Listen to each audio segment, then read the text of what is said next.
Hi, girl. Hey, girl, you look stunning tonight. What story are you telling us with this lovely ensemble in the rings? Get into the rings and the gloves. The rings are David Lear. They're beautiful. I love them. They're a lot.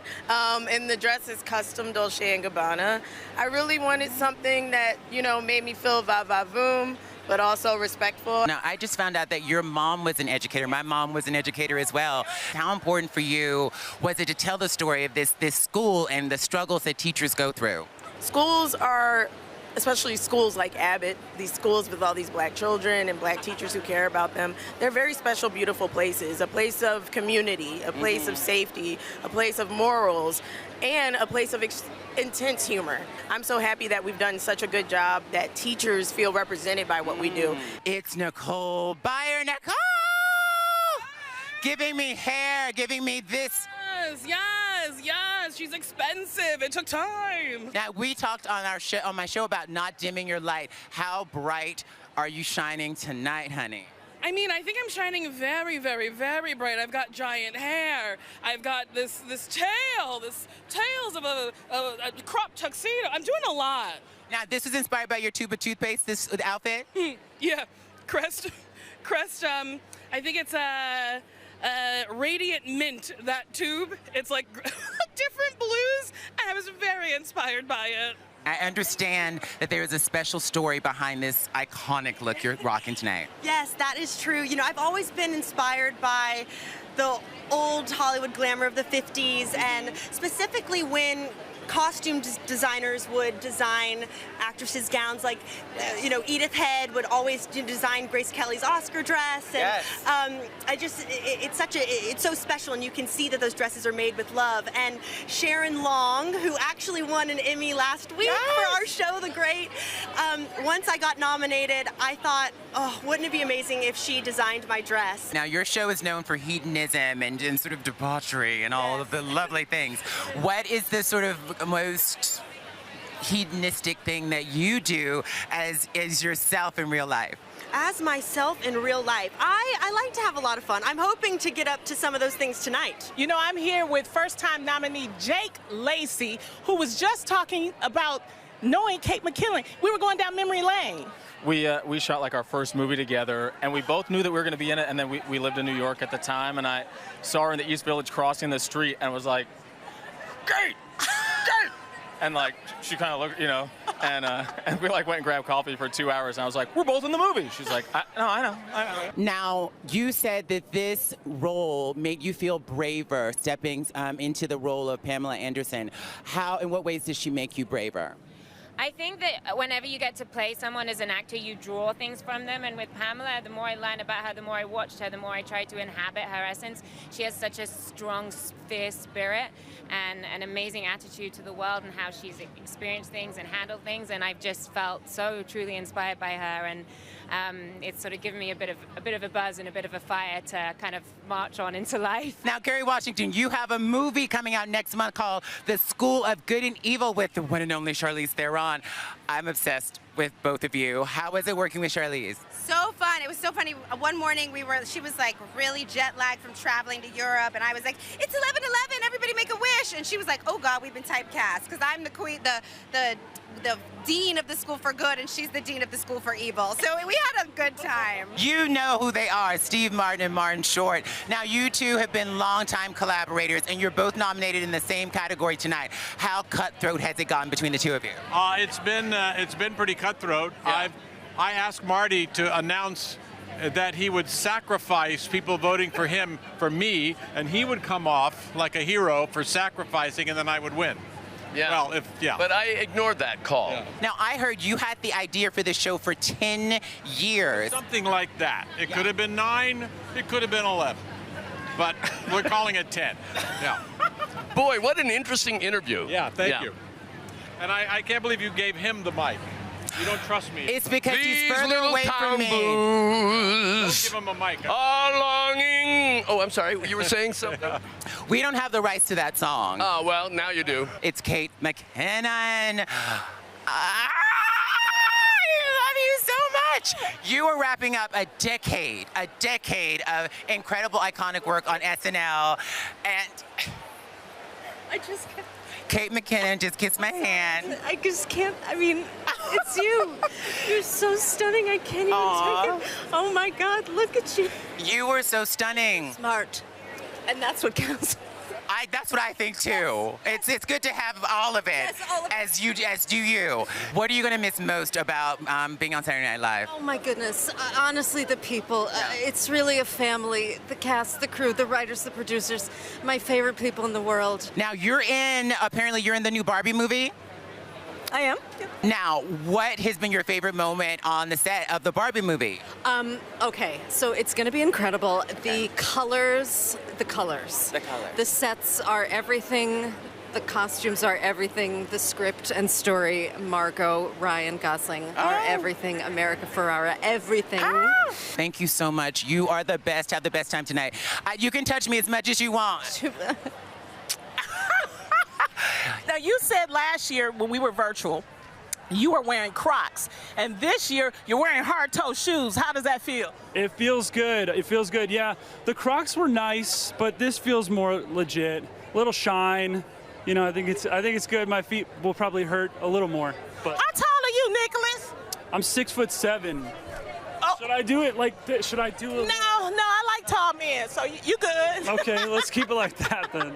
Everybody is obsessed with your show, but who has been the wildest fan to fan out on you? Oh my gosh. Well, I mean, you know, Ben Stiller really likes it, and I'm a Ben Stiller fan, so there's a lot of people that, you know, I'm just like, I can't believe, you know, Steven Spielberg. I know you'd think, of course you'd watch it. I heard Bradley Cooper was. Bradley Cooper likes it. Yeah. What story are you telling us with this beautiful ensemble? Boy, we had a bit of a last-minute switcheroo, Okay. so she's brand new, and I'm loving her. I heard there may be a little top stick, a little double-sided tape. I'm taped within an inch of my life, girl.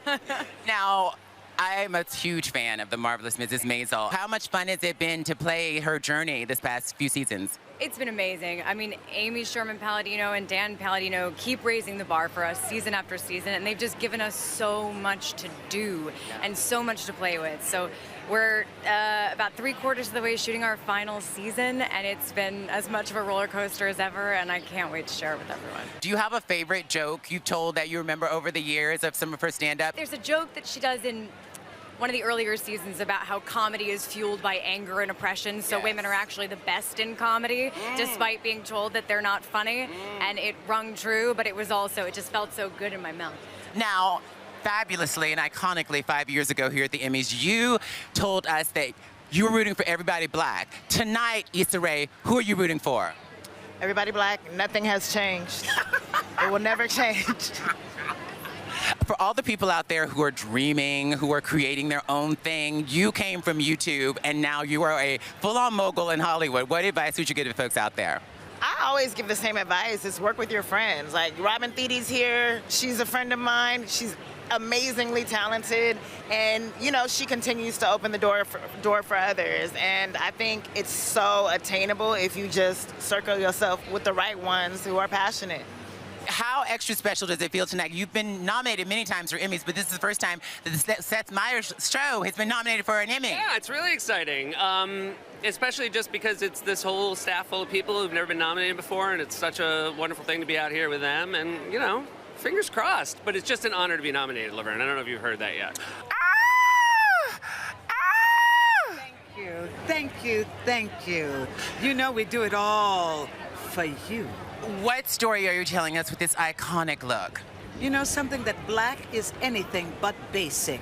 It is classic, it is chic, it is timeless, it is evergreen, it is far from basic, it is black.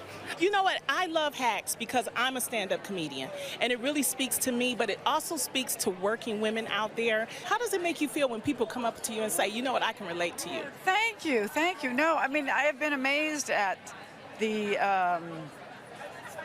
breadth of the audience that we've have attracted. I mean, it's kind of astonishing and humbling and thrilling, because that's obviously what keeps a show going. But yeah, but no, I do think it's fun for women to see somebody who's, you know, not 35 going out there and having fun and kicking ass a little bit. Welcome. Hello. Hello, hello. For having us.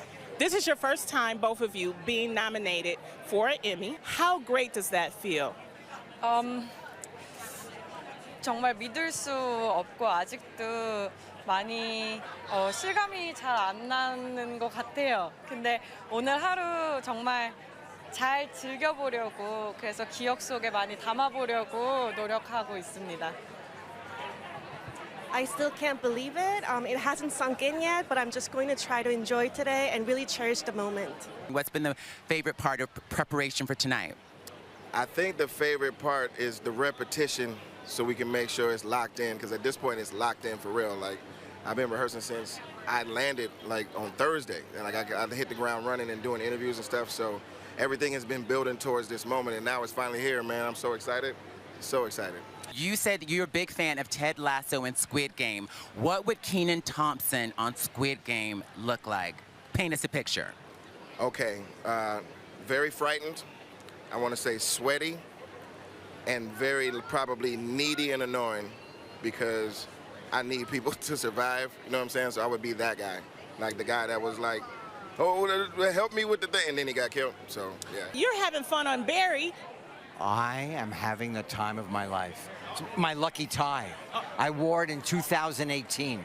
So you feeling really lucky tonight? I'm feeling something. I have something for you. It's called How It Started. Okay. Just take a look at that monitor right there. How It Started, nominated for your first Emmy 46 years ago as the iconic role as Fonzie on Happy Days. And how it's going, you're receiving your third Emmy nod for the beloved character. What would you tell your younger self back then? I'll tell you exactly what I would say. Have the best time like you did, but when you're not in character, relax. I was not as relaxed as I should be. Wow. And you were like a sex symbol with all the girls coming at you? You know what? I was a sex symbol in somebody else's mind. In this mind, there was no symbol, there was no sex. Well, there was sex, no symbol. There was no symbol. Tell me, who are you wearing? This is Monique Lillier. It is beautiful on you. Thank you so much. And this is your fifth nomination. Yes. And you and your cast, it's 8 of you guys that are nominated. I mean, how crazy is that? How are you guys going to celebrate? You know what? We're going to celebrate no matter what happens. We're going to celebrate by being here tonight. I mean, honestly, look at this. We get to do this party. This is the party. And I heard that, Barack Obama did a little fangirling with you. Fanboying, but... Or fanboy, something like that. Yeah. When I was meeting him for the first time, I was just like, oh, it's going to be hi-bye, and he's going to be like, yeah, on to the next. And he said, I really like you in Friday Night Lights, and I just about hit the floor. I know! That's it. Forget it. I was like... What? Christopher, you don't remember this. You were my very first person with me on The Tonight Show. Jay Leno, I was a young stand-up, and you were very nice to me, and I never forgot about that. Oh, that's so sweet. You know what I remember about that? Nothing. It was the only time I almost passed out before I got out on stage. What? Yeah, I got lightheaded and I had to dump my head forward, and all the time they're like doing like the preamble, and they're running a clip, and they go, "Please welcome Christopher Maloney." I was like, oh my goodness. Do you guys ever get tired of working together? It's been 23 years. Never. Nope. Never Get once. serious. Go on, get it. No, I will. Go get I it. love him, and I've never gotten sick of him. I do. Are we ever going to see Olivia and Elliot get together? Come on. Give me the tea. Come up. You want the tea, baby. Sweetheart, get in line. Hey, you want the tea? I know. Come on. I mean, It's the most she expensive just tea tried you'll to ever slip buy. it in, and she thought we'd fall for it. Girl, you're nominated for a Black Lady Sketch Show. You're the creator of the show. You're the boss. And I had the pleasure of being one of the guest stars in the first season. For the next season, can you tease any guest stars? Are there any dream guest stars who haven't appeared yet you want to be on the show? Yes, you back. I want to be back, yes. We just have to figure out the schedule. Done, okay. No, I want all the girls. I want the Janets and the Beyoncés and the Gladys and the Shakas. I want them all. This is a safe space for everyone to come play and have a great time. So we just want to keep reiterating that and keep having fun. Look at this dress. Do you know what the best thing about things like this is? Show 'em. Nobody knows that I don't have heels on underneath. Look at us both. I love it. Who are you wearing? Dolce & Gabbana. Of course. I was like, please, I don't want to wear heels. Can you do me a little something? And of course, they don't do anything by halves. Well, you look fabulous. You know what I mean? Last year, Ted Lasso took the Emmys by storm. And you are the reigning queen and you're dressed like one. You know what? It's weird because it's made me feel so relaxed and genuinely just happy to be here. It kind of takes the heat off you a bit. And my category is the most ridiculous embarrassment of riches. So anyone that gets up, I'll be like, F yeah, you know?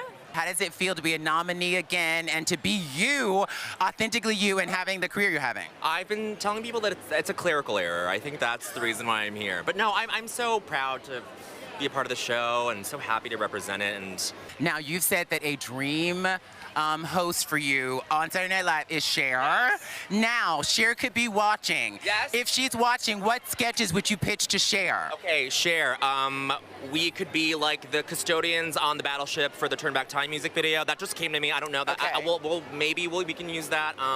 I'm just kind of spitballing here, but I would do anything with her. Now, would there be a revival of the Sonny and Cher show? Maybe one of the iconic Bob Mackie outfits from the 70s? Yeah, I would play Bob Mackie. I would love to play Bob Mackie and just like help her like with her trains. The fitting with Bob Mackie and Cher. Yeah, would love that. Oh my God, Cher, you got girl. Call me. Talk to us about like the shift from comedy to drama. Yeah, it was really fun. It took a while. After I finished Parks and Rec, I felt like I wanted to try something like a little more serious, and so really dove into trying to get a part in Big Little Lies and auditioned and really fought to get, and luckily got a role on it, and that really helped getting this job kind of being seen in a more serious light a little bit. How would you describe Severance to folks? I guess you tell me if this works. A kind of a workplace comedy drama, a workplace sci-fi comedy drama. Yeah. Does that make sense? Suspense thriller? Yes.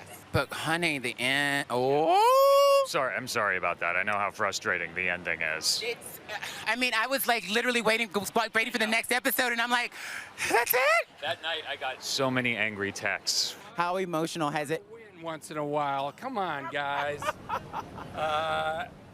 It's, you know, the emotional part is saying goodbye to my castmates. Yeah. Ray Seahorn, Patrick Fabian, Michael Mando, Giancarlo Esposito, John Banks, a group of people, some who've been together all the way from Breaking Bad. What do you like most of all? Do you like playing real people or fictional characters? I like playing a real person. It feels like an enormous honor. Also, you have so much information to draw from.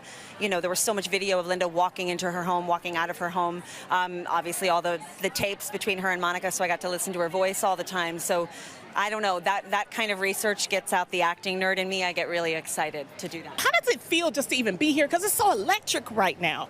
Yeah, it's really, you know, I don't live around here, and to be back among like all my peers and these creatives, it feels really good. What are some of the things that you still want to do? I want to do Broadway. Yes. I want to sing. Yes. Not on Broadway, but in a movie. Okay. I want to play a musician. Yes. Doesn't have to be a singer, but also a musician.